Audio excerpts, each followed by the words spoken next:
For over 1,000 days, California's southern beaches have been drowning in toxic waste. The air poisoned, the water untouched, while the damage measured in sickness, dead dolphins, and vanishing home values. Now the woman at the center of the storm is out, fired without explanation. And a secretive treaty fight at the U.S.-Mexico border may be spiraling into America's next environmental war zone.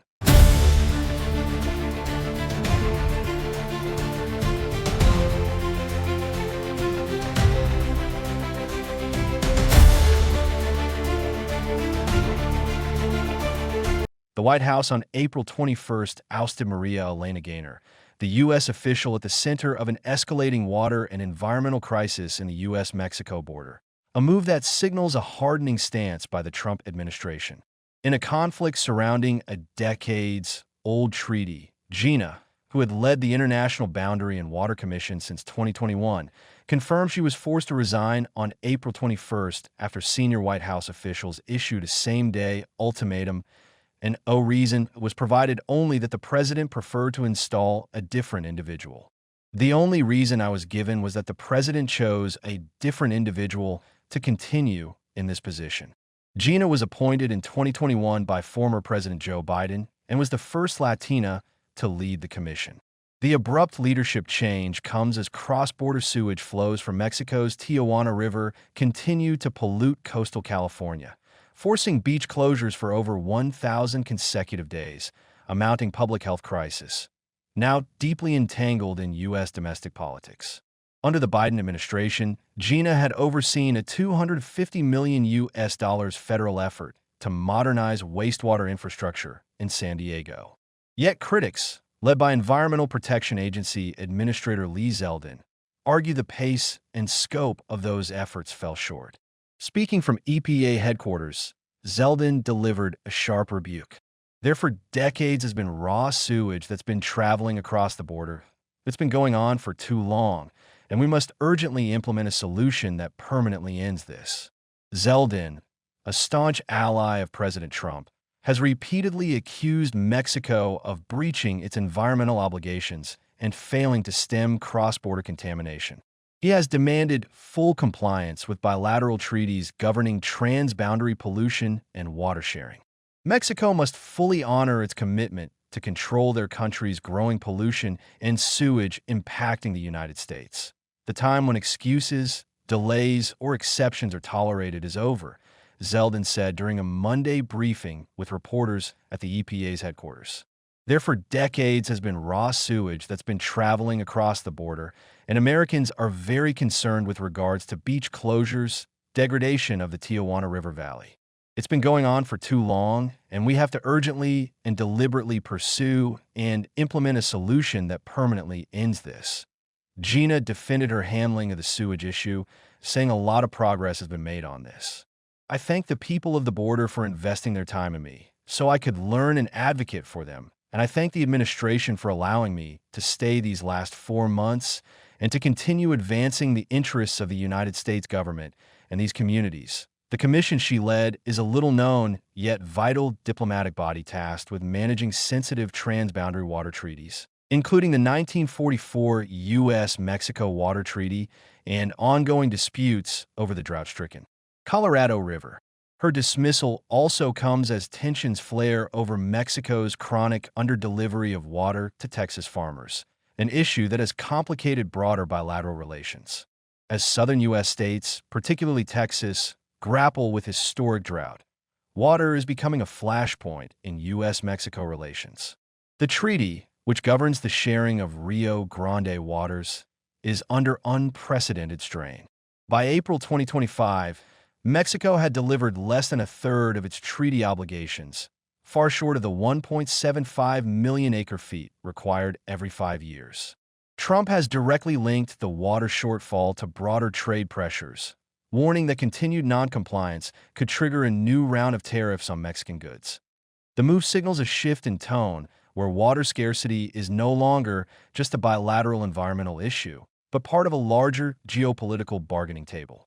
In the face of mounting pressure, Mexico has pledged to meet its treaty obligations before the current cycle ends in October.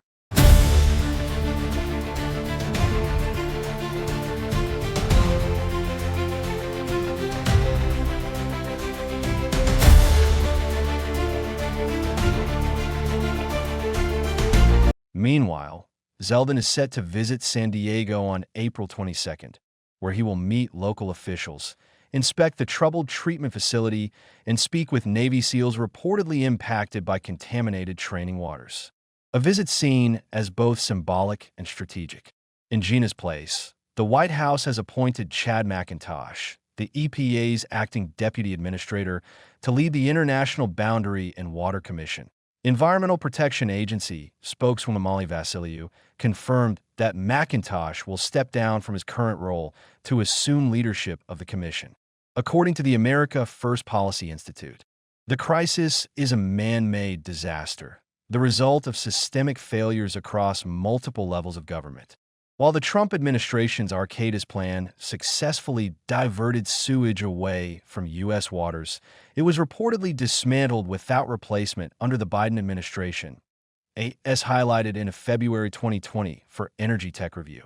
Critics argue Biden's Border Water Commissioner, Maria Elena Joyner, prioritized diversity in climate programs over pollution control. Meanwhile, EPA Regional Administrator Sherry Peterson spent millions on electrobuses but refused to designate the Tijuana estuary a Superfund site, despite meeting contamination criteria at the state level. California Governor Gavin Newsom and Imperial Beach Mayor Paloma Aguirre supported a 2019 law, SB 507, that rerouted sewage treatment to within 3 miles of Imperial Beach County. Officials worsened the problem in 2022 by approving Mexico's request to decommission diversion pipelines, increasing the volume of raw sewage crossing the border to 3,540 million gallons daily.